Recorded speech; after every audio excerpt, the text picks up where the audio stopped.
white kind of Stoneblade-esque deck that he's got going on here. You know, he's got Tops in here as well. He's got Rest in Peace and Energy Field, Counterbalance too. It's a little all over the place, hard to define, but what we do know is he is winning with it. He's playing against Brandon Hulings, who is playing a very stock Blue-Red Delver deck. And when we had Eric on camera before, we saw him win very convincingly against this deck.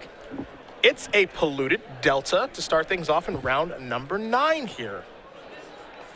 Volcanic Island is what Hulings will search up, and we'll see how he wants to start things off. Perhaps a cantrip, maybe a Delver. Rill very, very patiently waiting. Not a rush. Here's a Swift Spear. Beat down. Hi-ya! Don't mess around. Give him those beats.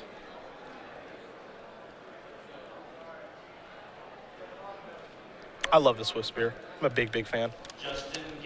It's cool when new content that can come in and affect Legacy that isn't just some straight value creature or card drawing spell or removal spell.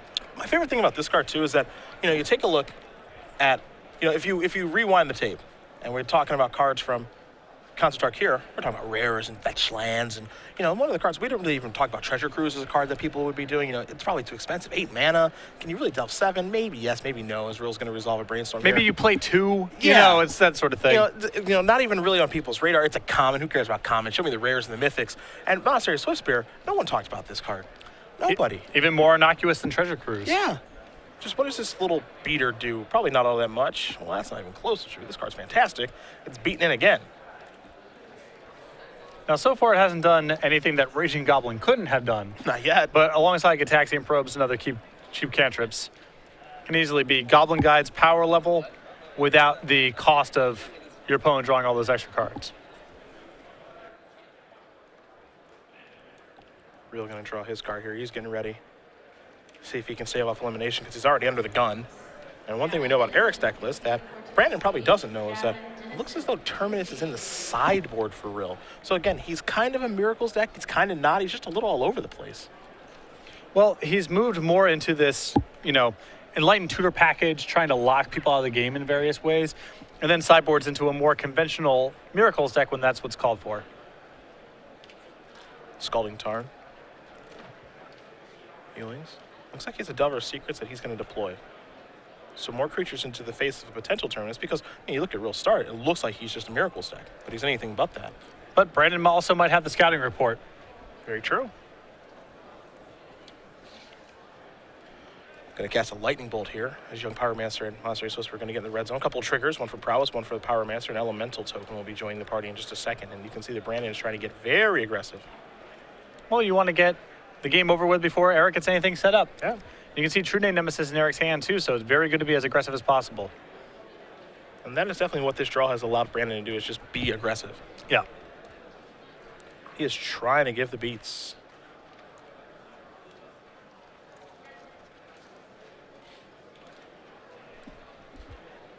Well, it's a Stoneforge Mystic. Time to go with searching. And Brandon has left himself with a Fork Bolt left over. So GT is the weapon of choice. Can answer that. And I think Brandon's start might be too fast for even True Name Nemesis plus Umezawa's GT. Especially if this Delver flips. Oh, boy. And not a bad one to reveal there, since he has a second daze in hand now.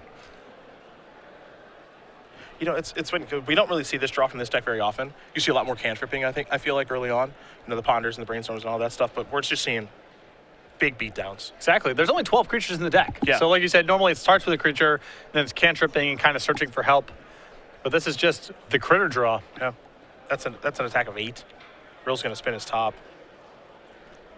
And Hulings has, again, 2 copies of Daze just kind of at the ready and waiting. And truth be told, I'll tell you what about Young Pyromancer. It's about time, right? Oh, it's so powerful. This card's so good. It's about time this card, you know, or this card found a deck in Legacy. It's way too good to not see as much play as I think everyone felt it would at the beginning. Whenever you cast a spell, comma, is a pretty easy condition to fulfill in Legacy. Because there's so many cheap, powerful spells to choose from. It makes me happy. I mean, I like the card a lot. And it's about time because I don't think it's too powerful. I think it's just a really good card. And it should be seeing play, and it is now. It's definitely found a home here in Blue-Red Delver. And maybe people branch out a little bit, maybe try to work it in just Guy Delver or Team or Delver moving forward. Maybe Grixis Delver as well. But it's definitely found its home here in blue-red. It synergizes with all of the cards that are good alongside Treasure Cruise. Gataxian Probe, Brainstorm, Ponder, Lightning Bolt. They work together perfectly. And it's a powerful threat that does not require the graveyard. We're going to spin a top here. He's looking for some help. Detention Sphere among the cards he's found. That's an Enlightened Tutor target in his deck. And he's going to pick up his card. So Brandon Hulings wins game number 1 here over Eric Rill. Blue-red Delver up a game against this blue-white Stoneblade variant very easily, mind you. I think on that last turn, Eric was looking for an energy field. He has 1 copy in his deck. If he finds the energy field, then finds Rest in Peace, he might be able to steal that game. Yep. Brandon could have kept him off of it with his 2 copies of Daze, but if you wonder why Eric was going through the motions there, he did have, theoretically a way to win that game even from as hopeless as that spot looked. We're going to take a look at the sideboards here, and we will begin with Eric Rill. He's got 2 copies of Meddling Mage, 3 copies of Terminus, a Disenchant, an Aethersworn Canis, a Luminarch Ascension, a Humility, a Pithy Needle, a Back to Basics, 2 Flusterstorms, a Path to Exile, and a Jace the Mind Sculptor. The easiest includes here are the 3 copies of Terminus. I think that's coming in automatically. Me too. I think the 1 copy of Path to Exile is an excellent inclusion. I think the 2 Flusterstorms make a lot of sense here as well. Other side of things, I got a Spell Pierce, a Flusterstorm, a Pyroblast, 2 Blood Moons, a Sulfuric Vortex, a Bonfire of the Damned, yes sir, 2 Smelts, 2 Grim Lavamancer, a Null Rod, a Pithy Needle, and then 2 copies of Grafdigger's Cage. Selfishly, I wanted to see him board in the Bonfire. It's not the right matchup, so we probably won't see that happen, but the counter magic here is pretty good, the Spell Pierce and the Flusterstorm. Absolutely. Also, there's some good anti-control, just generic anti-Stoneblade cards in the sideboard as well, like Sulfuric Vortex, Null Rod, and Pithy Needle. I think all those can come in. Vortex, a card I like a lot in the sideboard of this kind of deck. It's weird because Vortex isn't, you think of Vortex as like, okay, I'll stop your kitchen finks or your locks on higher or something, but it's good against these slow decks that don't really do anything. It's just another dimension of attack. Eric's or decks similar to Eric's usually overload on ways to answer creatures because that's what the battle's about. So you see Supreme Verdicts, you see Terminus, you see additional spot removal cards in the sideboard, so on and so forth. Having a threat that is a different card type than creature is really valuable when most of these control decks are overloading ways to fight creatures. Well, these players will shuffle up for game number 2, and we will introduce, I think, our last friend for 2014, the Ooze. Ooze the boss. Who's the man? This is another addition to the StarCityGames.com Creature Collection Series. Deck boxes, playmats, dice bags, and sleeves. Much more available at StarCityGames.com or at any dealer booth at an open or Grand Prix we are attending. I like the Ooze. I'm a big fan. Friendly yet horrifying. As they all should be. Yep. I agree. And again, we'll see what gets added. We'll see what gets added to the Creature Collection Series for next year. I can't imagine we're going to stop doing this sort of thing. But again, we're left out on the dark on this sort of stuff. We just kind of see it for the first time. It's like, sweet, an Ooze. Like right now, the Ooze in question. Okay. Is that a demonic laugh? Or is he kind of smiling and having fun with his buddy over there? Not really clear. Could be either. I could see interpreting the art piece either way. That's what's kind of fun. You can kind of, make it your own. Exactly. Which you should be able to do with art. Most great art is open to interpretation. And this Ooze is no different. Is that a bone over there? On Yeah, the playmat? I think there's not much room for interpretation over there. Or is that a human bone or is it a milk bone? Is the difference really... Well, it's like it's a bone of a human that it's destroyed, or is it kind of like a dog bone? And it's like a pet that you give a bone. I'm going to bet the former. Okay, fair enough. Because there are the skulls, too, so that sort of tells the story. Well, that could be Halloween candy. Yep. Well, art is open to interpretation, as you just said. But some interpretations are a stretch. Here's what we know. This is available right now at StarCityGames.com as we do get ready for game number 2.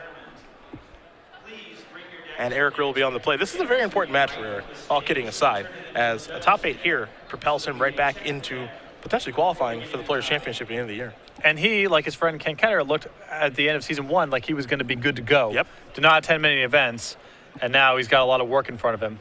The Sensei's Divine Top is how things are going to start off here for Hulings. He has a Delver of Secrets. Pass the turn back over to Rill, who's going to spin the top on the upkeep. Energy Field among the cards that he is looking at. There's also a Batterskull there as well. Doesn't look like he wants to draw that one. That'll be the 3rd card down. Rill will draw an island. He will play an island and simply pass the turn back. Hulings will check with Delver. It is a miss. Looks like I'm drawing a copy of a Wooded Foothills here. It's an attack for 1. Simple yet effective. Put Rill down to 19. Rill will spin the top. I think there might be a pretty big problem here with Eric's draw, because I think that if he had a fetch land, he would have fetched to get rid of that Batterskull. Opening up on Island, there might be something wrong with his hand. I think this is another island. I think you might be right, my friend. Because it's not like he's looking at 3 good ones with that top. He's got an Enlightened Tutor he can't cast, a Battered Skull he doesn't want to draw. You're going to take a look at a couple cards right now. I think this just got uglier. And Eric is in some trouble. Yep. He's got some cards I don't think he can cast. I think he might be Brainstorm locked as well. A lot of this mana base is a concession to the fact that he has Vidalcan Shackles, and he's trying to play around Wasteland. So the mana base here, 9 fetch lands, 10 islands, 10 copy of Island, 1 plains, 2 tundras.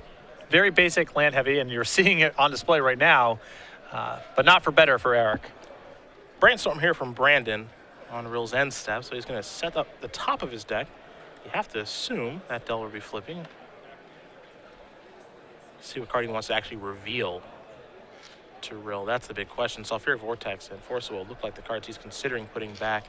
He also has a copy of Power Blast and a Lightning Bolt in hand too, so a pretty good hand as he's trying to ride this Delver of Secrets to victory. He also has the option of revealing and then fetching away if he doesn't want something, so he can keep the information completely concealed from Eric. Well, 2 cards going to go back here for Brandon. Delver trigger. There's a Lightning Bolt. That'll flip, and he'll take the Bolt. Looks like he's got a pretty strong hand right now, though. He has another Delver in his hand as well. There's an attack for 3. Rill's going to go down to 16. It looks like Brandon may sacrifice the Wooded Foothills. Going to give it some thought. Oh, he's got so many options right now. Yeah. This is definitely one of those Delver draws where you flip the Delver and you can really ride it to victory while, you know, firing some bolts and maybe working his way towards casting a Sulfuric Vortex to get the last points of damage through. Rill spins the top. He's going to draw a card here. He's got another Brainstorm to cast, so he will fire that off. And I'm fighting over this Brainstorm if I'm Brandon because Eric's clearly locked right now. And if you fight over this, it's at least 1 more turn he's kept off of finding a fetch land potentially, or just another land in general. Yep. Enlightened Tutor and Battered Skull are going to go back on the top of the deck, it looks like, for Rill. And against most Stoneblade / Miracle decks, there really aren't that many blue cards to counter. Most of the cards of substance are white. Going to spin the top 3rd card. Down will be a new one. It's a copy of Stoneforge Mystic. Oddly enough, as much trouble as Rill is in right now, all it takes is 1 white source to get back in the game. He's got a sword. He's got a Rest in Peace. He's got Rest in Peace plus Energy Field. Like, he's definitely got some things that he can do. Yeah. But doesn't have the mana just yet. But that all is part of the cost of playing 10 islands in your deck. Volcanic Island going to be searched for here with the Wooded Foothills. That's part of the reason that I think I would have picked a fight over that Brainstorm. It's not, you know, once Eric finds white mana, it's not clear if he's going to need to resolve blue cards. Everything might be hubbed through white cards, whether it's things like Supreme Verdict, Swords of Plowshare, Stoneforge Mystic, so on down the line. Here's a Brainstorm from Hulings at the end of turn. So 3 cards coming, and 2 going back. Looks like he picked up another copy of Delver of Secrets, so he can set things up in an interesting way. Also land number 3, and he can just get that Vortex into play if he wants to. And that seems almost impossible for Eric to beat. Here's Misty Rainforest. That's going to come into play immediately. Easy part's attacking for 3. Put Rill down to 13. It's time for a Delver. And he's happy to pass the turn back, it looks like. Rill knows the top 3 cards of his deck, so he won't spin the top end of turn. He'll draw and spin it now, though. Does he find a white source in the 3rd card down? Nope. Vendilion Click is the new one. Puts a new card on top. Wasn't able to do much game 1, and he's having some real issues doing stuff in game 2. I think we've reached the stage now that even if he draws white mana next turn, I don't think he has enough time. I think it might be too late. Well, he does have the Hail Mary of get Rest in Peace plus Energy Field in play. Hope that it is good enough. But I believe Brandon has the tools to fight over that. Yeah, I believe it is the Pyroblast that blows that plan up. Can target the Energy Field, of course. Rill just going to pass the turn back. Hulings will sacrifice his Misty Rainforest, go searching for a land. Wouldn't be surprised to see a Volcanic Island. That's what it's going to be.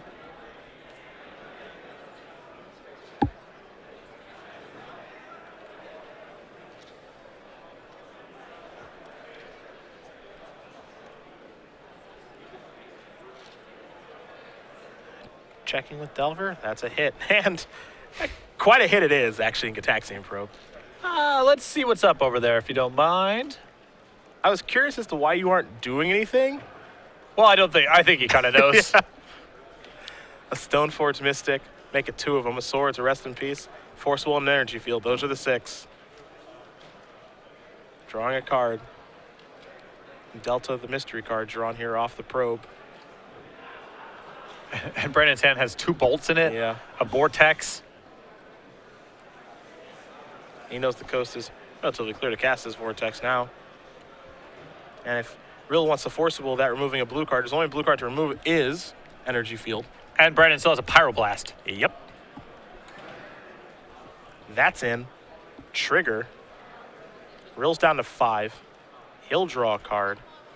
See if he spins the top. He's just going to play the Energy Field. Now the trick here is to let it resolve and then Pyroblast it. Okay. Because Rill has to put something in the graveyard to fight over this. He has to put a spell in the graveyard. True. So you don't want to fight Energy Field while it's on the stack, unless Rest in Peace is already played. Let it come into play, and then Pyroblast it, destroy target permanent. Okay. Yeah. He's got to force it back, but I understand exactly what you're saying. You let it come into play first, then you try to kill it. The only way you can protect it is by countering it. Force Will goes in the graveyard, it's going to die anyway, and then Hulings can go on and win the game. Either way, he does win the game and the match. He's 8-1, could be our #1 overall seed here with Blue-Red Delver. It's an important thing to keep in mind. A lot of people have this instinct, a blue permanent's about to come into play, and I have a Pyroblast. A lot of time you just think, I might as well just counter this while it's on the stack, because if it comes into play, who knows what can happen. Maybe he can bounce it back to his hand, whatever. Energy Field is an important exception to that rule. Let it enter play, then Pyroblast it. Even if they counter it, the Energy Field goes away. Something goes in the graveyard. Brandon Hulings does win his match. Again, moves on to 8-1.